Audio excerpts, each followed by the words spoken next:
জন্ম করো যত তথা কর্ম করো ভালো, কোনো বাধাই বাধা নয় যদি তোমরা ঈশ্বর পথে চলো। নমস্কার, আমি অ্যাস্ট্রোলজার বরুণ। প্রতিদিনকার মতন আজকেও কিন্তু শুধুমাত্র একটি ভিডিও তৈরি করছি তোমাদের উদ্দেশ্যে। আশা করছি ভিডিওর থাম্বনেল এবং ক্যাপশন দেখে কিন্তু তোমরা প্রত্যেকে বুঝতে পেরে গেছো আজকের ভিডিওটি ঠিক কী নিয়ে করছি। হ্যাঁ, নতুন বছরে 5 রাশির শুরু হবে গোল্ডেন টাইম। আর্থিক টানাটানির অবসান হবে সূর্যের গোচরে। তাহলে সেই কোন ভাগ্যবান 5 রাশি জানতে গেলে কিন্তু আমি বলবো ভিডিওটি স্কিপ না করে, অর্থাৎ প্রথম থেকে শেষ অবধি কিন্তু তোমরা আমার সাথেই থাকো। সূর্যকে গ্রহের রাজা বলা হয়েছে জ্যোতিষশাস্ত্র অনুযায়ী। 2025 সালের নতুন বছরের শুরুতে সূর্য কিন্তু মকর রাশিতে প্রবেশ করবে। সূর্য মকর রাশিতে গোচরের কারণে মেষ থেকে মীন রাশির সমস্ত রাশির জাতক এবং জাতিকাকে কিন্তু প্রভাবিত করবে। মকর রাশিতে সূর্যের গোচর 14ই জানুয়ারি 2025 সকাল 9:03 কিন্তু ঘটবে, যেখানে 12ই ফেব্রুয়ারি 2025 অবধি কিন্তু এখানে অবস্থান করবে গ্রহদের রাজা সূর্য। সূর্যের মকর রাশিতে গমনের কারণে কিছু রাশির জাতক এবং জাতিকার অর্থনৈতিক উন্নতির পাশাপাশি ব্যবসায়িক সুবিধাও কিন্তু পাবে এই রাশির জাতক জাতিকারা। তাহলে কোন সেই ভাগ্যবান 3 রাশি? ভাগ্যবান রাশিরা 5 রাশি, ভাগ্যবান কোন 5 রাশি জানবো কিন্তু এইবার।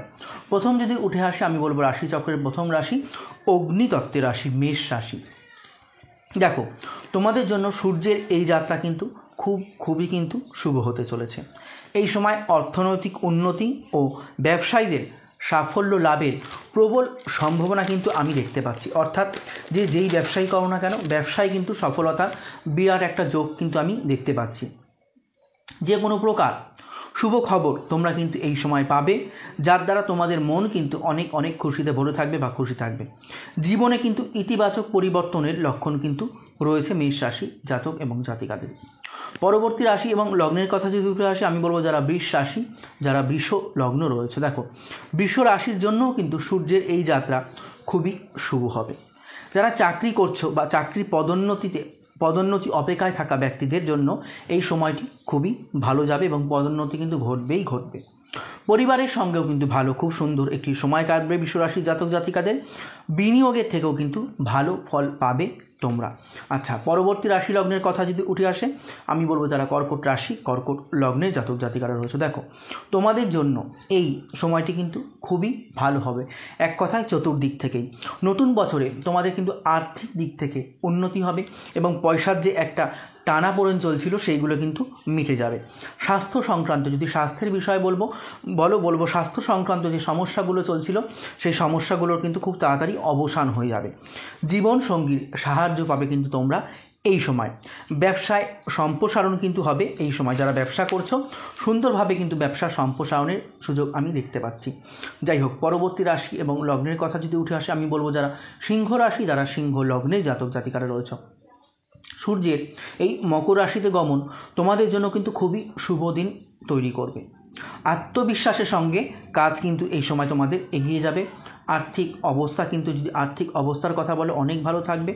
ব্যবসায় কিন্তু অগ্রগতি হবে এবং চাকরিজীবীরা কিন্তু চাকরিতে কিন্তু অবশ্যই পদোন্নতি পাবে। যাই হোক, পরবর্তী রাশি এবং লগ্নের কথা যদি উঠে আসে আমি বলবো যারা বৃশ্চিক রাশি এবং যারা বৃশ্চিক লগ্নের জাতক জাতিকারা রয়েছে। দেখো, তোমরা কিন্তু এই সময় ভাগ্যের পূর্ণ সমর্থন পাবে, এটাই আমি দেখতে পাচ্ছি। ভাগ্যক্রমে যে কোনো বিশেষ কাজে কিন্তু সফলতা বা সাফল্য পাবে। অর্থাৎ যে কোনো কাজগুলো এতদিন যাবৎ আটকে ছিল ভাগ্যের সহায়তায় কিন্তু সেই বিশেষ কাজগুলো কিন্তু তোমরা করে ফেলতে সফল হবে। সম্মান বৃদ্ধি হবে সমাজের মাঝে তোমাদের এই সময়।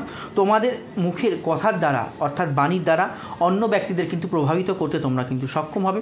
আটকে থাকা টাকা পাওয়ার কিন্তু প্রবল সম্ভাবনা আমি দেখতে পাচ্ছি। অর্থাৎ কাউকে ঋণ দিয়েছিলে, ধার দিয়েছিলে, যেই টাকাগুলো পাচ্ছিলে না সেই টাকাগুলো কিন্তু উঠে আসার প্রবল সম্ভাবনা আমি দেখতে পাচ্ছি। যাই হোক বন্ধুরা, এই ছিল আজকে আমার ভিডিও।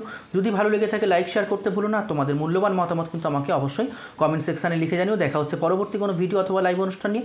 ততক্ষণের জন্য সবাই খুব ভালো থেকো, সুস্থ থেকো এবং সাবধানে থেকো। হরে কৃষ্ণ, জয় মা।